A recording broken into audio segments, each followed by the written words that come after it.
Thank you to the Special Assistant Secretary Anton Lagdameo.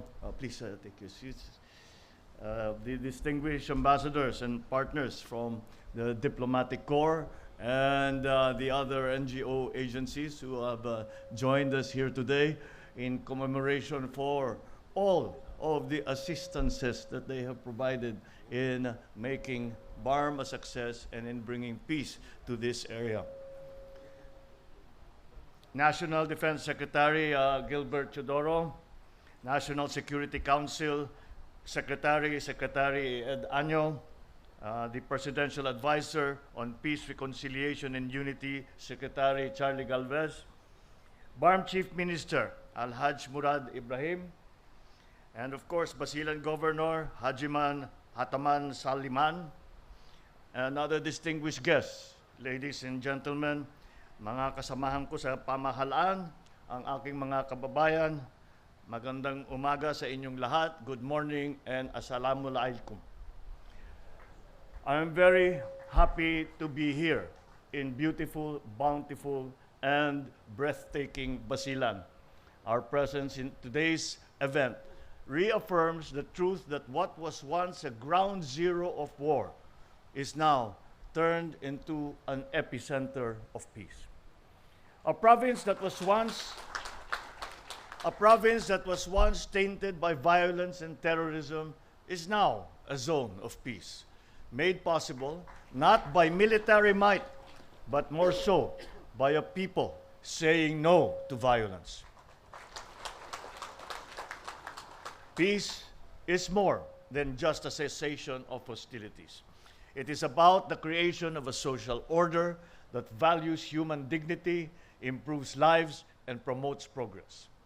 Peace is totally achieved, not when the sound of gunfire has ended.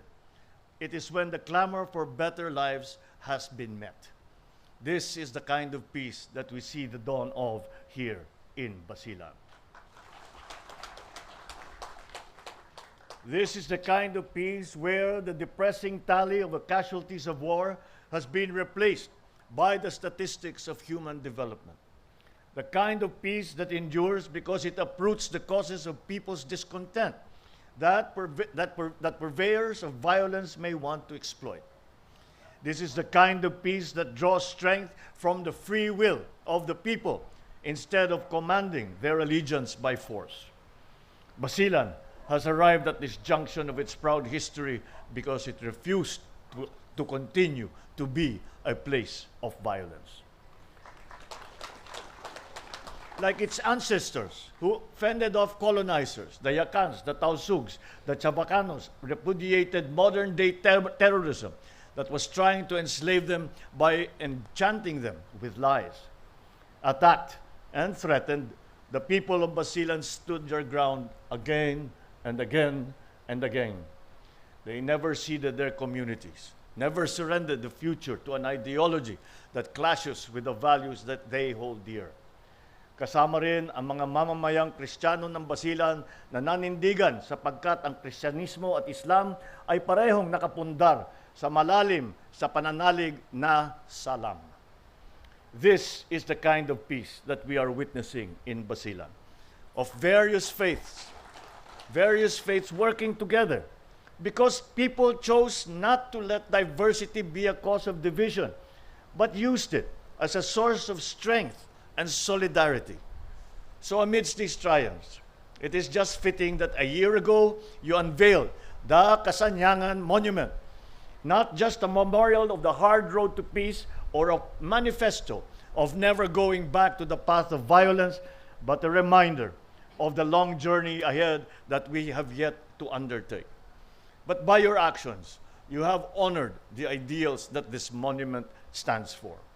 Through your small arms and light weapons and assistance for security, peace, integration, and recovery for advanced human security in BARM, these programs, the province of Basilan and its partners have facilitated the surrender of more than 400 firearms in exchange for livelihood opportunities, the documentation of more than 4,000 high-powered and small weapons, and the processing of almost 200 licenses to own and to possess firearms.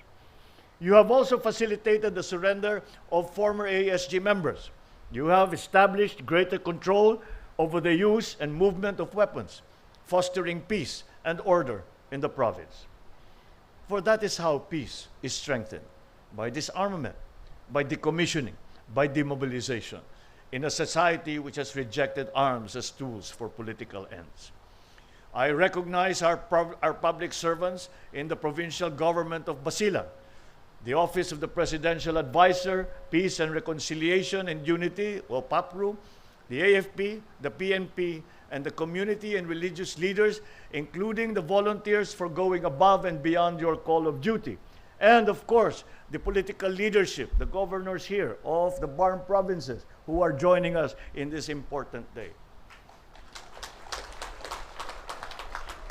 I also want to thank our international partners and our allies, particularly the UN, the EU, and the governments of Japan and Australia, for your unending support to our pursuit of a just and amicable peace. It must be woven now into the fabric of social life. In the case of Basilan, the harnessing of its potentials, a land blessed with resources and the people rich in talent, is the key to enduring peace, one that is based on common progress and shared prosperity. Basilan's new role is now the war against hunger. You have a land area twice the size of Singapore, blessed with a rich soil, above all, more or less typhoon-free, which makes you an ideal bulwark in our fight for food security. Ang kailangan lang ay tulungan ng Basilan para maging isang lubos na food and fisheries production center. Kasama ninyo, kasama ninyo ang pambansang pamahalaan sa bagong hamon na hinaharap ninyong ito. When these agri-fisheries potentials will be unlocked, the whole country, not only Basilan, not only BARM, but the whole country will benefit. This makes Basilan no longer an island far south, but a very, very strategic island in the front and center of our national goals and our transformation. Your future and fate are therefore intertwined with the nation's. Please be assured that we will play our role as the partner of Basilan's great leap forward. May the hope that we feel today sustain what we have already achieved in Basilan and power us towards a bagong Pilipinas. Maraming salamat sa inyong lahat. Mabuhay tayong lahat at magandang umaga po sa inyong lahat.